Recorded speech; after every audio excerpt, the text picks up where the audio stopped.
Good evening and praise the Lord. सबको जय मसीह की। them see praise शिल्पियों की पत्री, इसका अध्ययन हम कर रहे हैं और गहराइयों में उतर रहे हैं कि पौलुस पौलुस अपने लोगों को, जिनको वो सेवक कहता है, अध्यक्ष कहता है, संत कहता है और अपने आप को दास कहता है, उस परिभाषा के अंदर कि संत का मायना क्या है, अध्यक्ष का मायना क्या है, एक सेवक का या डीकन का या पास्टर का एक मायना क्या है, सारी डिटेल्स हम धीरे धीरे और इसकी व्याख्या करते जा रहे हैं। और उस व्याख्या के अंदर एक बात निकल कर आ रही है कि संत वही है जो मसीह में है, यानी जिन्होंने यीशु मसीह को ग्रहण किया। कैसे? हम लोग कहते हैं उसमें बपतिस्मा के द्वारा। कैसे? बपतिस्मा का मायना क्या है? मसीह की मृत्यु में, मसीह के मरने में, मसीह के दुखों में, मसीह के जी उठने में, यीशु जहां है और यीशु के वापस आने तक हम उसके सहभागी हैं। वो दर्शन जो यीशु मसीह में होकर है, यानी उसके अंदर कब है हम? जब यीशु मरा। कैसे मरा? दुखों के साथ, क्रूस के ऊपर। अब ये यात्रा हमारी उस दिन से शुरू हो जाती है जिस दिन से हम अपने आप को संत कहलवाते हैं या संत समझते हैं, या विश्वास के साथ कि हम मसीह में हैं, यानी हम मसीह में बैप्टाइज्ड हैं, मसीह में डूब चुके हैं। हम इस शरीर के लिए, पाप के लिए मर चुके हैं और इन सब चीजों में हम मसीह के दुखों को भी अपने साथ लेकर चलते हैं। और पौलुस इन्हीं बातों को सिखाना चाहता है कि मैं इस भेद को यीशु मसीह में मरना क्या है, दुख उठाना क्या है, उसका जी उठना क्या है, ये सामर्थ, ये जो ताकत है, इतनी बड़ी ताकत कि यीशु का मुर्दों में से जी उठना, क्रूस के ऊपर इतना कष्ट सहना, ये भेद, ये भेद एक स्वयं परमेश्वर के अनुग्रह के और हो ही नहीं सकता। तो आज हम दिन 4 और 5 पढ़ेंगे। जो अगर आपके पास किताब है तो खोल लीजिए, नहीं तो हम स्क्रीन पर भी आप देख सकते हो। दिन 4 और 5। हाँ जी, कोई जगह पड़ेगा। दिन 4 और दिन। हम चाहते हैं कि आप अध्ययन करें कि प्रभु के लिए दुख उठाने का क्या भाव है। हम्म, जैसा कि फिलिपियों 1 का 29 में हमें सिखाया गया है, हम में से बहुत सारे लोग दुखों से भाग जाना चाहते हैं, किसी भी कीमत पर इनसे बचना चाहते हैं। हम ये नहीं पहचान पाते कि यदि हम दुखों से बचना चाहते हैं तो इसके लिए हमें कितनी भारी कीमत चुकानी पड़ सकती है। ठीक है। तो हमने अभी तक क्या सीखा था कि दुख उठाना, मसीह में होकर अगर चलना है, मसीह में बपतिस्मा लेकर चलना है, तो दुख उठाना हमारी जिंदगी का हिस्सा है। और वो भी हम देखेंगे फिलिपियों क्या कहता है। फिलिपियों 1 और उसकी 29 आयत में क्या कहता है? क्योंकि फिलिपियों 1 की 29 में कहता है, क्योंकि मसीही के कारण तुम पर यह अनुग्रह हुआ कि ना केवल उस पर विश्वास करो पर उसके लिए दुख भी उठाओ। उसके लिए दुख भी उठाओ। अगर विश्वास करते हैं कि यीशु मरा और यीशु जी उठा, अगर ये विश्वास करते हो, तो मरने के लिए यीशु को क्रूस का दुख उठाना पड़ा। तो वो जो क्रूस के दुख हैं वो भी हमारे हिस्से हैं। सिर्फ यीशु ने ही क्रूस नहीं उठाया, यस, यीशु ने हमारे लिए दुख उठाया, मारा गया, पर हम उस दुखों के भागीदार हैं।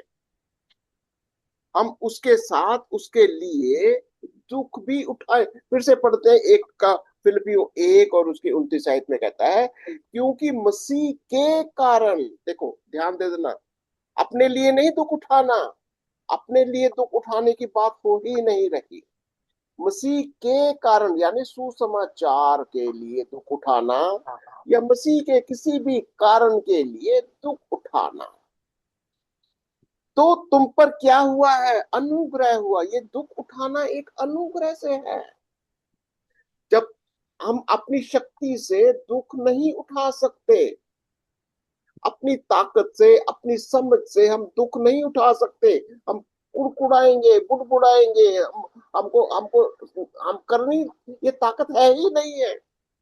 पर लेकिन जब हम यीशु मसीह में आ जाते हैं, उसका अनुग्रह होता है, फिर हम, जैसे पौलुस कहता है, मैं दास बन गया, दास बन गया, अपनी मर्जी से, अपनी इच्छा से, जान बूझ कर वो दुख उठाना चाहता है। दुख उठाकर वो जेल में भी आनंदित रहना जानता है। हर दुखों में वो, क्लेश में भी, सब चीजों में वो आनंदित होते हुए, क्योंकि मसीह में उस अनुग्रह को वो जानता है। ये क्योंकि कहता उसमें अनुग्रह और अगर अनुग्रह हुआ कि ना केवल उस पर विश्वास करते हैं, पर उसमें दुख भी उठाते हैं। ये, इस बात को समझना बहुत जरूरी है। चलिए आगे पढ़ते हैं। क्या क्या आप परेशान हो रहे हैं कि हमारे इस वक्तव्य का क्या अर्थ है? यदि हम दुखों से बचना चाहते हैं तो इसके लिए हमें कितनी भारी कीमत चुकानी पड़ सकती है। देखें कि क्या आप प्रभु के लिए दुख उठाने के विषय पर अध्ययन करते हुए इसका उत्तर खोज सकते हैं। तो अभी हमारा फोकस ये रहेगा कि प्रभु के लिए दुख उठाने का असली मायना क्या है। देखो, दो ही बातें हो सकती हैं, या तो हम अपने लिए दुख उठाएं, अपने जो कुछ हम जिंदगी में कर रहे हैं अपनी ताकत से कर रहे हैं, अपनी ही ताकत से, अपनी ही बुद्धि से, सब कुछ मेरा ही है।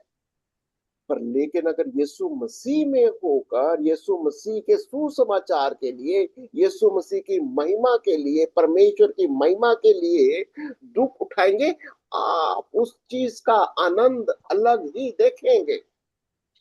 हम देखेंगे, कुछ एक आयतों को समझने की कोशिश करेंगे कि आगे वो क्या कहता है। आइए देखते हैं। पहला पॉइंट कहता है, निम्नलिखित पदों को प्रार्थना पूर्वक पढ़ें और इन पर मनन करें। ऐसा करते समय यदि आपको दुखों के विषय में कोई उपयुक्त जानकारी प्राप्त होती है तो उसे लिख लें। अब जैसे दुखों के बारे में क्या सीख समझ में आता? मत्ती 5 और उसके 10 से 12। मत्ती 5 का 10 में लिखा है, धन्य है वे जो धर्म धर्म के कारण सताए जाते हैं, क्योंकि स्वर्ग का राज्य उन्हीं का है। और 11 में है, धन्य हो तुम जब मनुष्य मेरे कारण तुम्हारी निंदा करे और सताए और झूठ बोल बोल कर तुम्हारे विरोध में सब प्रकार की बुरी बात कहे।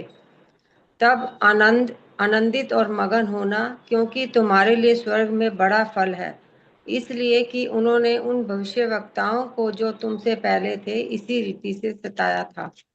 तो अभी यहाँ पर जानना क्या, सवाल ये क्या है कि दुखों के बारे में जानते क्या है। ये जानना बहुत जरूरी है। जब हम यीशु में बपतिस्मा ले लेते हैं तो ये जानकारी भी होनी जरूरी है कि यीशु मसीह में दुख भी आएंगे, संकट भी आएंगे। अब सवाल ये है कि इन मत्ती का 5 और उसके 10 से 12 में हम ये समझने की कोशिश करेंगे कि ये दुख क्या है, क्या है। देखो, पहली बात, किसके पास ये दुख आते हैं? जो धन्य है, सिर्फ धन्य लोग, जो लोग धन्य हैं। पहली बात, अगर आप धन्य हो या प्रभु में हो, तब आपके अंदर दुखों का आना नॉर्मल है। ये होना नॉर्मल चीज है।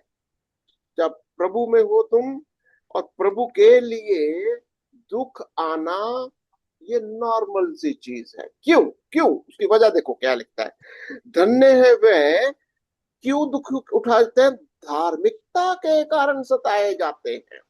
क्योंकि आप और मैं यूं ही दुख नहीं उठाते, उठाना भी नहीं चाहिए बाकी की बातों के लिए, क्योंकि हमारा दुख सिर्फ प्रभु की धार्मिकता के लिए, प्रभु की धार्मिकता के लिए, यानी जिसमें प्रभु की महिमा है, जिसमें प्रभु की धार्मिकता है। क्योंकि धन्य लोग किसके लिए दुख उठाते हैं? धार्मिकता के लिए। देखो ऐसे करके आप लिखते हैं, धार्मिकता के लिए हमें दुख उठाना है, तो इस अगर ये करते हैं तो हम धन्य हैं। ठीक है। और क्यों? और क्यों? क्योंकि स्वर्ग का राज्य उन्हीं का है। अगर हम इन दुखों को उठाएंगे तब स्वर्ग का राज्य है हमारे पास, हमारे पास स्वर्ग का राज्य है, राज्य है। ओके। और क्या दिखाई देता है, जब लोग तुम्हें जब मनुष्य तुम्हें मेरी कारण निंदा करें, सब सताए, झूठ बोले, तुम्हारे विरोध में सब बुरी बुरी बातें करें, तो आनंदित होना। तो ये आनंद कहां से आता है? आपको आपको आनंद कहां से आता है? अभी हमने फिलिपियो में क्या पढ़ा था, आनंद कहां से? परमेश्वर का अनुग्रह। इस चीज को महसूस करना कि जब लोग निंदा करते हैं, जब लोग विरोध करते हैं, आपको दुख तो होता है, पर लेकिन उस दुख के अंदर एक मीठा मीठा आनंद भी आता है। आप आनंदित होते हो कि प्रभु के लिए लोग आपकी निंदा करते हैं। ये और ये प्रभु का पवित्र आत्मा का दान होता है। आपको इस बात को आप कुड़कुड़ाएंगे नहीं, आप परेशान नहीं हो जाएंगे कि लोग मेरे बारे में क्या कहते हैं, लोग हमारी निंदा करते, क्योंकि आपको पता है, पवित्र आत्मा आपको अंदर ही अंदर बता देगा, ये यीशु की वजह से तुम्हारे साथ निंदा हो रही है, तुम्हारे साथ ऐसा व्यवहार कर रहे हैं। ये बड़ी मजे की बात है, बड़ी दुख आनंद के की साथ बात। दुख के साथ सहन शक्ति भी देता है ना, अनुग्रह से। हाँ, पवित्र आत्मा देता है ये पवित्र आत्मा। अब आप इन पॉइंट्स को लिखते जाइए, अब आपका बड़ा ही अब आनंद कहां से आएगा? पवित्र आत्मा की वजह से है। आनंद क्यों आएगा? पवित्र आत्मा, पवित्र आत्मा देगा। ठीक है, ये इंटरेस्टिंग है। ओके, आइए तो कुछ और देखते हैं। आगे कौन सा है? यूहन्ना 15 उसकी 18 से 21। यूहन्ना 15 का 18 दिया, यदि संसार तुमसे बैर रखता है तो तुम जानते हो कि उसने तुमसे पहले मुझसे बैर रखा। यदि तुम संसार से होते तो संसार अपनों से प्रेम रखता, परंतु इस कारण कि तुम संसार के नहीं, वरन मैंने तुम्हें संसार से चुन लिया है, इसीलिए संसार तुमसे बैर रखता है। और जो बात मैंने तुझे कही थी, दास अपने स्वामी से बड़ा होता है, उसको याद रखो। यदि उन्होंने मुझे सताया तो तुम्हें भी सताएंगे, और यदि उन्होंने मेरी बात मानी तो तुम्हारे भी मानेंगे। परंतु यह सब कुछ वे मेरे नाम के कारण तुम्हारे साथ करेंगे, क्योंकि वे मेरे भोजन भेजने वाले को नहीं जानते।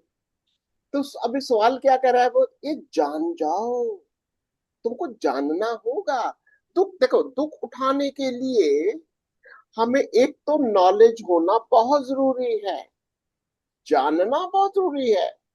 ये जानना, ये आत्मिक दर्शन है कि जब हम यीशु मसीह को उसमें बपतिस्मा ले लिए, उसके दुखों का बपतिस्मा ले लिए, हम यीशु मसीह में उसमें मर गए, पाप के लिए मर गए, संसार के लिए मर गए। अब दुख भी आएंगे, पर लेकिन इन दुखों में आनंद होगा, वो परमेश्वर का दान होगा। क्योंकि क्या कहता है, हम क्या जानते हैं, यदि संसार तुमसे बैर रखता है तो क्या जानना चाहिए हमारे को? यदि संसार हमारे से बैर करता है तो ये जान जाओ उसने पहले तुमसे मुझसे बैर रखा। तो ये जानना बहुत जरूरी है। जानना, क्या जानना है हमको? बैर। कौन बैर करता है? संसार। किससे बैर करता है? किससे संसार बैर करता है? यीशु मसीह से। संसार की दुश्मनी है किसके साथ?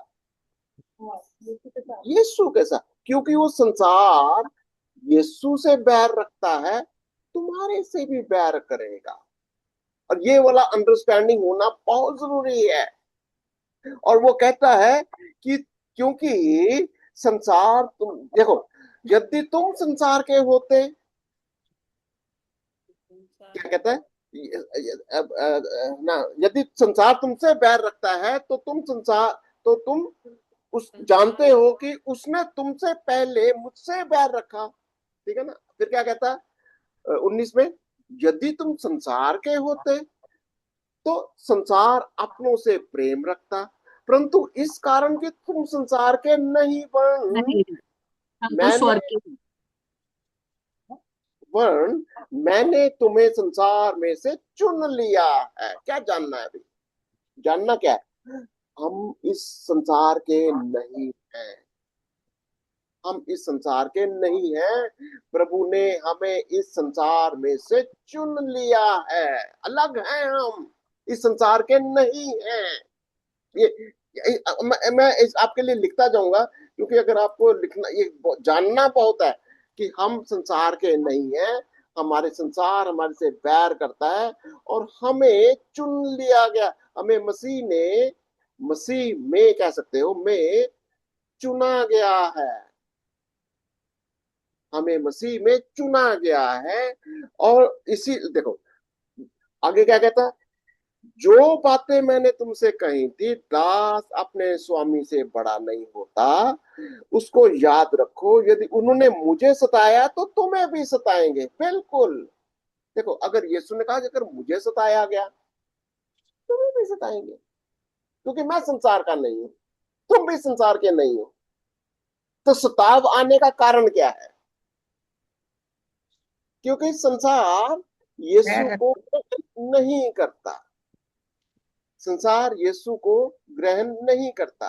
और यही कहता है क्योंकि ये, देखो, अगर यीशु को उसके साथ सताव हो रहा तो हमारे होना नॉर्मल चीज है, ये कह रहा। उन्होंने मेरी परंतु बात ये सब कुछ वह मेरे नाम के कारण तुम्हारे साथ करेंगे, क्योंकि वह मेरे भेजने वाले को नहीं जानते। क्या बात, कितनी बातें हैं इसके अंदर। संसार अगर बैर करता है, पहली बात, ना तो वो यीशु को जानते हैं ना वो पिता को जानते हैं। इसी कारण वो बैर करते हैं। और यही कारण है कि वो आपसे बैर करेंगे। और देखिए, आज किसी से भी पूछो कि आपको मसीहियों से तुम्हारा समस्या क्या है, किस बात, उनको कोई समस्या नहीं है। उनको समस्या सिर्फ ये है कि वो ना यीशु को जानते हैं, ना यीशु के पिता को जानते हैं, और ना वो आपको जानते हैं। ये है bat. Okay, it's spiritual battle है ये। Okay, alright. किसी का कोई क्वेश्चन तो नहीं अभी? ओके, फिर रोमियो क्या कहता है? रोमियो रोमियो 5, रोमियो 5 का 1 से 5। हाँ, जब हम विश्वास से धर्मी ठहरे तो अपने प्रभु यीशु मसीह के द्वारा परमेश्वर के साथ मेल रखें, जिसके द्वारा विश्वास के कारण उस अनुग्रह तक जिसमें हम बने हैं हमारी पहुंच भी हुई, और परमेश्वर की महिमा की आशा पर घमंड करें।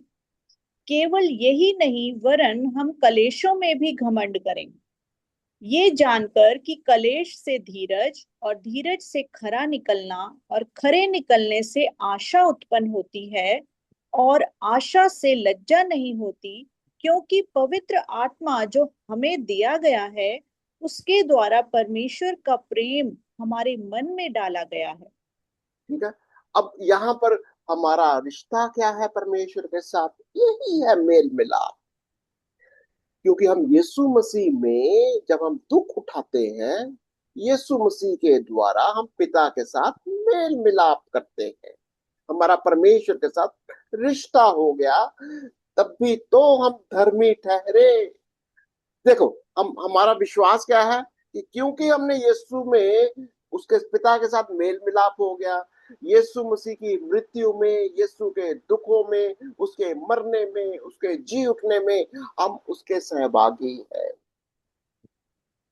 अब यीशु में ही हमारी धार्मिकता, हम धर्मी भी ठहर गए, ये कहता है, क्योंकि हम विश्वास में धर्मी ठहरे हैं। तो तो अपने प्रभु यीशु मसीह के द्वारा क्या हो जाता है, हमारा परमेश्वर के साथ हमारा रिश्ता, मेल मिला, पिता पुत्र का रिश्ता, जो यीशु का रिश्ता है पिता के साथ, वही रिश्ता हमारा हो जाता है। हमारा भी मेल मिला परमेश्वर के द्वारा हो जाता है। और जिसके द्वारा क्या कहता, जिसके द्वारा विश्वास के कारण हम उस अनुग्रह तक जिसमें हम बने हैं, हमारी पहुंच भी हुई। कौन सा वाला, कहां तक पहुंचे?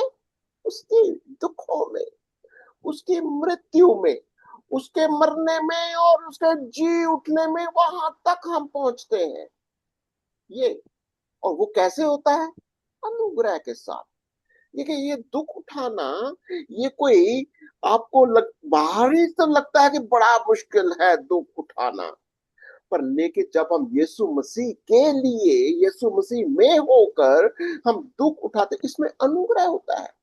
प्रभु आपको महसूस ही नहीं होने देगा, बल्कि आपको आनंदित करेगा। जैसे पौलुस जेल के अंदर भी आनंदित है, जेल के अंदर भी स्तुति करता है, प्रभु का धन्यवाद करता है, प्रार्थनाएं करता है। वही अनुग्रह प्रभु आपको भी देना चाहता है कि हम जब प्रभु के लिए दुख उठाते हैं, प्रभु के लिए क्लेश उठाते हैं, बाहर से तो लगता है कि बड़ा दुख उठा रहे हैं, पर हमारे अंदर ही अंदर हम बड़े आनंदित होते हैं। और ये पवित्र आत्मा का दान होता है, ये पवित्र आत्मा का दान होता है। फिर क्या कहता है वो, केवल ये नहीं, क्या, वरन हम क्लेशों में भी घमंड करते हैं। क्या, कहां तक? दुख उठाना तो दूर की बात है, हम घमंड करते हैं दुख दुख उठाने में। क्या बात है, दुख उठाने में, क्लेशों में हम घमंड। देखिए, आज कितने लोग प्रभु के लिए जेल जाने के लिए तैयार हैं, दुख उठाने के लिए तैयार हैं, कुछ भी सहने के लिए तैयार है। क्यों? इसके पीछे आनंद है, इसके पीछे प्रभु का महिमा है। हम प्रभु के लिए कुछ भी करना चाहते हैं। ये, यही है भेद जो संसार को नहीं मालूम। संसार को पता नहीं है कि हम इन प्रभु के दुखों में घमंड करते हैं। ये कहता है वो, क्योंकि और ये जानकर कि हमें उस क्लेश से धीरज है, और धीरज से वो हम खरे, जितना दुख उठाओगे, जितना क्लेश में से होकर जाओगे, परफेक्शन की ओर जाओगे। वही कहता, मैं उस बढ़ते जाओगे, तुम खरे निकलते जाओगे, उस दिशा की ओर बढ़ते जाओगे। वो कहता तो धीरज से क्या होगा, तुम्हारा खरा निकलना, खरे उतरने से आशा उत्पन्न होती है, और हमारी आशा से लज्जा नहीं होती, क्योंकि पवित्र आत्मा हमें दिया गया है, उसके द्वारा परमेश्वर का प्रेम हमारे मन में डाला गया। तो सारा होता कैसे है? ये जो दुख उठाना, एक खरा हो जाना, एकदम से जैसे सोना चांदी शाइन करता है, उतना ही ज्यादा शाइन हमारे अंदर आती है। उसके दुखों में, हम उसके क्लेशों में हमारे अंदर आनंद आता है। क्यों? पवित्र आत्मा ये काम करता है। ठीक है, ये बातों को समझना बहुत जरूरी है कि ये कहता है, ये बातों को जान जाओ, ये बातों को जान जाओ। ठीक है, रोमियो 8 क्या कहता है? रोमियो 8 और उसकी 16 से 18।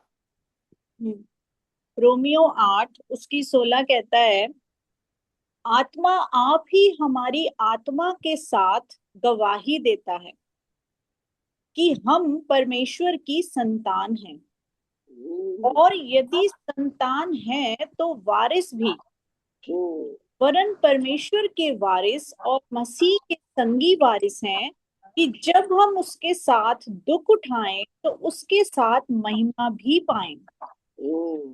क्योंकि मैं समझता हूँ कि इस समय के दुख और कलेश उस महिमा के सामने जो हम पर प्रकट होने वाली है कुछ भी नहीं है। ओहो, क्या जानना चाहिए, क्या नॉलेज होना चाहिए, क्या समझ होनी चाहिए, ये कि ये सारी की सारी दुख उठाने में पवित्र आत्मा गवाही देता है। पवित्र आत्मा हमारे साथ गवाही देता है कि हम परमेश्वर की संतान हैं। देखिए, संसार को दुखों से बड़ा डर लगता है। संसार के लोगों को प्रभु के दुख उठाना नहीं जानते ही नहीं है। क्यों? क्योंकि परमेश्वर की संतान होने का वो घमंड नहीं है। अगर आपके पास प्रभु यीशु मसीह के नाम से परमेश्वर की संतान होने का घमंड है, फिर आप दुख उठाने के लिए भी तैयार हैं। और सिर्फ तैयार ही नहीं है, पवित्र आत्मा गवाही भी देता है।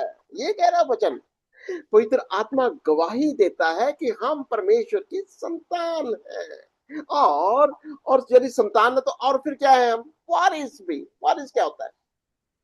पुत्र, उसके पुत्र और पुत्री, राज्य के वारिस हैं हम। यीशु मसीह के राज्य के हम वारिस, हम राज्य करेंगे, राज्य करते हैं। ये राज्य हमें दिया गया है। परमेश्वर के राज्य की बात हो रही है और पवित्र आत्मा इसकी गवाही देता है। परमेश्वर के वारिस हैं और यीशु मसीह के संगी वारिस। कितने लोग विश्वास करते हैं यीशु मसीह राजाओं का राजा, स्वर्ग का राजा है और बहुत शीघ्र आने वाला है और बहुत शीघ्र संसार के ऊपर अपने राज्य की स्थापना करने वाला है। और हम उसके साथ 1000 साल तक राज्य करेंगे, वो भी लौह दंड के साथ। ये प्रभु का वचन कहता है। और ये प्रभु ने इस बात को समझाता है कि जब हम प्रभु के लिए दुख उठाते हैं, हम यीशु मसीह के साथ राज्य करने के लिए तैयार भी किए जाते हैं। और क्या कहता है, उसके दुख उठाए थे उसके साथ हम महिमा भी पाएंगे, ये कहता है वो। और अगर देखो, कष्ट तो उठाने पड़ेंगे उसके राज्य के लिए, उसके यीशु मसीह के लिए, यीशु के वचनों के लिए हमको दुख उठाने होंगे। कहता है कष्ट से महिमा तक, क्योंकि मैं समझता हूं कि इस समय के दुख, आज के जो दुख है इस संसार के अंदर, जो भी दुख हमें उठाने पड़ेंगे यीशु मसीह के लिए, उसके राज्य के लिए। क्या लिखता है 18वीं आयत के अंदर? क्योंकि मैं समझता हूँ कि इस समय के दुख और कलेश उस महिमा के सामने जो हम पर प्रकट होने वाली है कुछ भी नहीं है। कौन सी महिमा? जब यीशु राज्य करेगा और हम यीशु मसीह के साथ राज्य करेंगे, वो महिमा याद करो जरा, थोड़ा दर्शन देखिए जरा। अगर आपको पता है कि ये राज्य परमेश्वर का राज्य हमारा है और वो महिमा वो आपको देगा यीशु मसीह में होकर, कहता उसके लिए ये दुख कुछ भी नहीं है। ये दुख कुछ भी नहीं है। अब ये दुखों के लिए आपका रीजन, कहता है ये बात को जानना बहुत जरूरी है। अच्छा, और देखते हैं दूसरा क्रंथियों क्या कहता है। दूसरा क्रंथियों 1 और उसकी 7वीं आयत। उसमें लिखा है कि हमारी आशा तुम्हारे विषय में दृढ़ है, क्योंकि हम जानते हैं कि तुम जैसे हमारे दुखों में वैसे ही शांति में भी सहभागी हो। क्या हमारी आशा तुम्हारे विषय में दृढ़? कौन कहता है? पौलुस कहता है। अब तो सवाल ये है कि हम एक दूसरे के लिए, पौलुस के साथ कहता है हमारी आशा तुम्हारे विषय में दृढ़ है, क्योंकि हम जानते हैं, यानी पौलुस कह रहा है कि तुम जैसे दुखों के वैसे ही शांति के भी सहभागी हो। दुख उठाना, शांति भी प्रभु तुमको साथ साथ ही दे देगा। देखो, दुख, लोगों को लगता है कि दुख है, लोगों को लगता है कि पौलुस जेल में है, लोगों को लगता है कि पौलुस बड़ा दुख उठाते, हाँ दुख उठा रहा है, पर लेकिन जेल के अंदर भी वो गीत गाता है, आनंद करता है, दुआ करता है, परमेश्वर की स्तुति करता है। और कई बार तो जंजीरें भी खुल जाती हैं, स्वर्गदूत आ जाते हैं, कई बहुत सारी चीजें हम पढ़ते हैं कि आनंदित रहते हैं। प्रभु के दास हर संकट में आनंदित रहते हैं। और ये शांत, उस दुखों में वो शांति देता है, शांति भी कहता देता है। और क्या आया था दूसरा ग्रंथियों, क्या कह रहा है वो? 4 का 8 से 18 है। हाँ हाँ 4 का, हम चारों ओर से क्लेश तो भोगते हैं पर संकट में नहीं पड़ते, हाँ निरुपाय तो है पर निराश नहीं होते, हाँ सताए तो जाते हैं पर त्यागे नहीं जाते, गिराए तो जाते हैं पर नष्ट नहीं होते। हम्म, हम यीशु की मृत्यु को अपनी देह में हर समय लिए फिरते हैं कि यीशु का जीवन भी हमारी देह में प्रकट हो, क्योंकि हम जीते जी सर्वदा यीशु के कारण मृत्यु के हाथ में सौंपे जाते हैं कि यीशु का जीवन भी हमारे मरणहान मरणहार शरीर में प्रकट हो। इस प्रकार मृत्यु तो हम पर प्रभाव डालती है और जीवन तुम पर, इसलिए कि हम में वही विश्वास की आत्मा है जिसके विषय में लिखा है, मैंने विश्वास किया इसलिए मैं बोला। अतः हम भी विश्वास करते हैं इसलिए बोलते हैं, क्योंकि हम जानते हैं कि जिसने प्रभु यीशु को जिलाया वही हमें भी यीशु में भागी जानकर जिलाएगा और तुम्हारे साथ अपने सामने उपस्थित करेगा, क्योंकि सब वस्तुएं तुम्हारे लिए हैं, ताकि अनुग्रह बहुतों के द्वारा अधिक होकर परमेश्वर की महिमा के लिए धन्यवाद भी बढ़ाए। इसलिए हम हियाव नहीं छोड़ते, यद्यपि हमारा बाहरी मनुष्य तब नष्ट होता जाता है, तो भी हमारा भीतरी मनुष्य तब दिन प्रतिदिन नया होता जाता है, क्योंकि हमारा पल भर का हल्का सा क्लेश हमारे लिए बहुत ही महत्वपूर्ण और अनंत महिमा उत्पन्न करता जाता है। और हम तो देखी हुई वस्तुओं को नहीं परंतु अनदेखी वस्तुओं को देखते रहते हैं, क्योंकि देखी हुई वस्तुएं थोड़े ही दिन की हैं परंतु अनदेखी वस्तुएं सदा बनी रहती हैं। अब क्या ये है दर्शन पौलुस का, क्या सिखाता है? हम दुख उठाते हैं, ये संसार की देखी हुई चीजों के लिए हम परेशान नहीं होते, उन अनदेखी चीजों के लिए, वो स्वर्गिक बातों के लिए दुख उठाते हैं। ये वाला दुख जैसा यीशु मसीह उठाता है आपके लिए मेरे, उसने किया ये काम सूली पर जाने के लिए, उसको पता था कि ये दुख मुझे उठाने ही पड़ेंगे। क्यों? देखो, यही चीजें वो कहता है कि ये प्रभु यीशु मसीह क्यों आया इस संसार के अंदर, वो इस मिट्टी का शरीर बनकर क्यों आया, इस शरीर पुतले, मिट्टी के पुतले में वो क्यों आया? क्योंकि वो आप और मैं हैं, संसार के लोग हम सब इस मिट्टी के पुतले में हैं। पर लेकिन इस मिट्टी के पुतले में अब क्या आ गया है? एक धन आ गया, बेशकीमती धन। कौन है वो? यीशु मसीह। वो हमारे शरीर में, इस मिट्टी के पुतले में एक बहुत महंगा, बहुत कीमती धन है। वो वाला धन जो हमारे अंदर है, जिसको लिए हम घूमते फिरते हैं। ये देखो, बड़ी इंटरेस्टिंग है ये बात। तो हम कहता, परंतु हमारे पास ये धन मिट्टी के बर्तनों में रखा है। कौन सा मिट्टी? ये वाला मिट्टी का बर्तन। कैसा ये तो नाश हो जाएगा, गिरता जा रहा है, कोई बात नहीं। तो कहता ये धन हम इस मिट्टी के बर्तन में लिए फिरते हैं। और ये सामर्थ जो है, ये जो सामर्थ, कौन सी वाली सामर्थ है? यीशु मसीह वाली। कहता ये हमारी ओर से नहीं है। किसकी ओर से है ये? परमेश्वर की ओर से है। अब ये जो यीशु मसीह हमारे अंदर है, इस मिट्टी के बर्तन के अंदर है, ये इतना बड़ा सामर्थ, उसकी जी उठने की समर्थ, पाप की शक्तियों के ऊपर जयवंत होने की समर्थ, पुनरुत्थान की समर्थ, क्षमा करने की समर्थ, प्रेम की समर्थ, वो सारी की चीजें कहता हम लेकर घूमते हैं इसे। और कहता ये परमेश्वर की ओर से बहुत बड़ा दान वरदान है। इस मिट्टी के बर्तन में, संसार में हमारे चारों ओर हमें क्या मिलता है? देखो, चारों ओर हमें क्या मिलता है? हमको संकट मिलता है, क्लेश मिलता है। पर लेकिन हम निरुपाय नहीं है, खत्म नहीं हो जाते। प्रभु का वचन क्या सिखाता है? कि तुम अभी तक मरे नहीं हो, प्रभु तुमको उस लेवल तक जाने नहीं देगा कि हम नाश हो जाएं, हमें निरुपाय नहीं करेगा, कभी भी नहीं करेगा।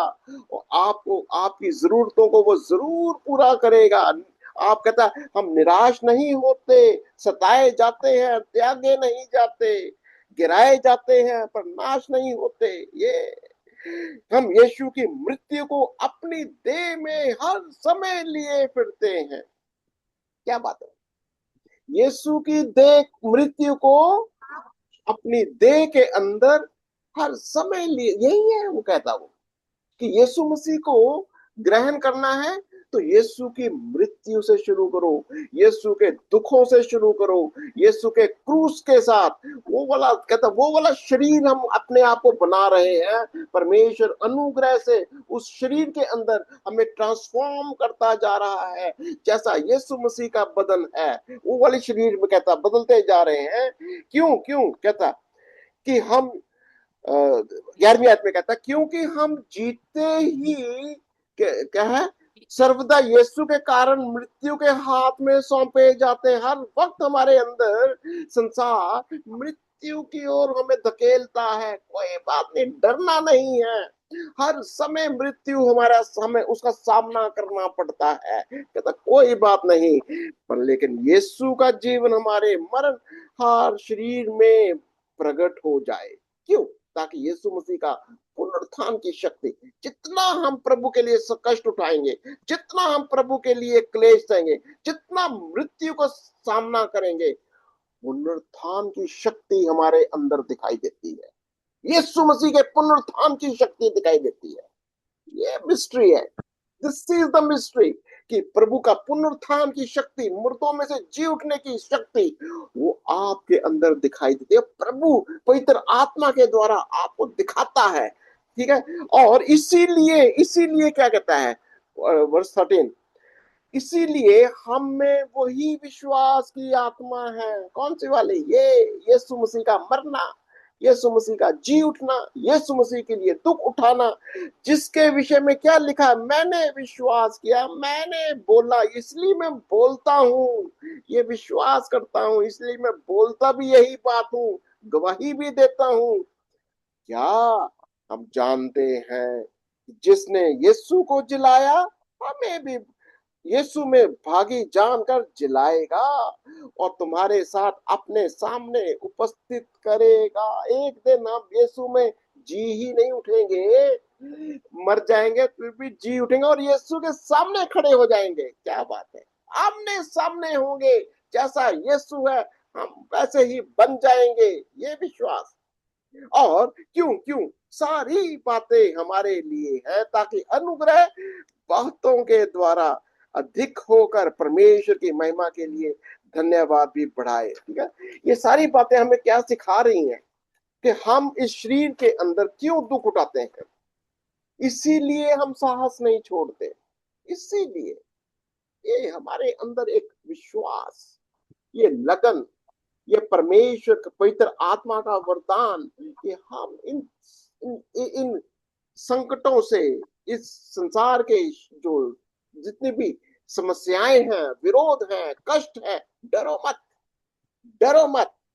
प्रभु आपको इसमें कभी भी गिरने नहीं देगा, गिर जाओगे तो भी उठा लेगा, ये कह रहा वो।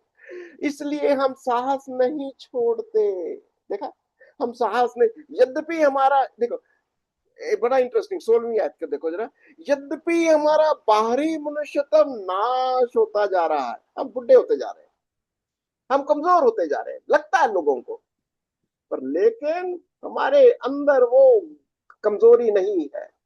प्रभु हमें कमजोर नहीं होने देगा जब तक हमारे अंदर प्रभु का वचन, प्रभु का नाम, प्रभु की वो शक्ति है, पुनरुत्थान की शक्ति हमें नया जीवन देती है। बाहरी मनुष्य कमजोर होता जा रहा है, लगता है कि हम गिरते जा, पर लेकिन नहीं, हमारा भीतरी मनुष्य तब दिन प्रतिदिन नया होता जाता है। ये बहुत लोगों को समझ में नहीं आता कि प्रभु अपने लोगों को बुजुर्गी की हालत में भी एक अंदर का मनुष्य, तब हमारे अंदर का जो परमेश्वर का जो मनुष्य है वो स्ट्रांग होता जाता है, वो आपको एक रोज बर रोज नया करता जाता है। देखो, ये बहुत जरूरी है कि ये याद रखना है कि हमारे को कष्ट जो मसीह के लिए उठाते हैं, ये थोड़े से हैं, हल्का, बहुत माइनर सी चीज है। कहता है वर्स 17 में कहता है, हमारा पल भर का हल्का सा क्लेश हमारे लिए बहुत ही महत्वपूर्ण और अनंत महिमा उत्पन्न करता जाता है। नोट करिए इस चीज को, करेगा नहीं है, ये करता जाता है। It is a continuing process. आज प्रभु आपके जीवन में इस पुनरुत्थान की शक्ति को आपके शरीर के अंदर, मरणशील शरीर के अंदर, वो पुनरुत्थान की शक्ति को भी आप महसूस करते जाओगे। करेंगे नहीं, वो तो बात होगा ही होगा। आज भी अगर हम मसीह के लिए मर रहे हैं, कष्ट उठा रहे हैं, प्रभु के लिए दुख उठा रहे हैं, प्रभु आपको वो आनंद देता है, शांति देता है, और आपको वो तसल्ली और वो शांति और आपको वो पुनरुत्थान की शक्ति भी देता है। ये है वो मिस्ट्री, ये है वो मिस्ट्री। और फिर चीज, हमारा दर्शन कोई ये संसार नहीं है। हमारा दर्शन इस संसार के लोगों के जैसा नहीं है। हम परमेश्वर का वो दर्शन रखते हैं, यीशु मसीह वाला दर्शन रखते हैं। यीशु मसीह सलीब के ऊपर आज्ञाकारिता का पाठ लेते हुए उसने सलीब की मृत्यु ली। क्यों? उसकी नजरें अनंत जीवन की थी। वो जीवन आपको देना चाहता है, मेरे को देना चाहता है, संसार को देना चाहता है कि इस संसार की नजरों में, इन संसार के जैसे मत बनो। हमें संसार की चीजों से नजरें हटाकर स्वर्गिक चीजों की ओर देखो, ये कह रहा है वो।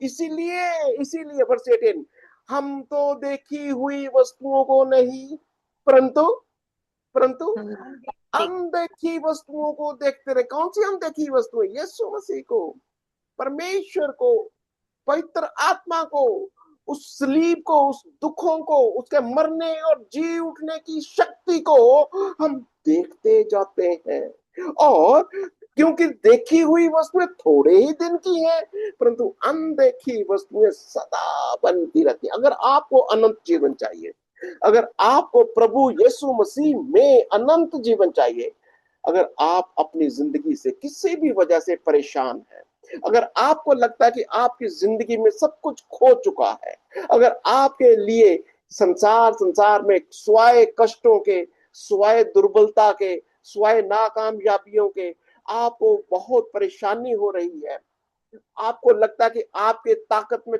कुछ नहीं है, यकीनन आपको प्रभु यीशु मसीह को ग्रहण करके आप उसको निमंत्रण करिए, यीशु को अपने अंदर ग्रहण करिए। कहो, प्रभु यीशु, मैं तेरे साथ बैप्टाइज हो जाना चाहता हूं। यानी इससे को एक वो रीति वाली की बात मत समझो, रीति तो है ही है, वो करते हैं हम लोग। मैं यीशु तेरे साथ मर जाना चाहता हूं, मैं तेरे दुखों में एक हो जाना चाहता हूं, मैं तेरे मरने और जी उठने की उस सामर्थ्य को आज महसूस करना चाहता हूं। अगर आप इस चीज को महसूस करना चाहते हो कि परमेश्वर आपको वो शक्ति देना चाहता है, आपको वो पुनरुत्थान की शक्ति देना चाहता है जिसको आप नहीं जानते, संसार नहीं जानता, अगर आप आज प्रभु को ग्रहण करेंगे, प्रभु आपको वो सारी सामर्थ आज ही देना चाहता है। और अंत के दिन में जब यीशु आएगा, आमने सामने हम अपने प्रभु को देखेंगे भी और राज्य भी करेंगे। हम आपके लिए प्रार्थना भी करते हैं, करते भी रहेंगे। आइए प्रार्थना करते हैं, अपने सरों को झुकाते हैं प्रभु के चरणों में।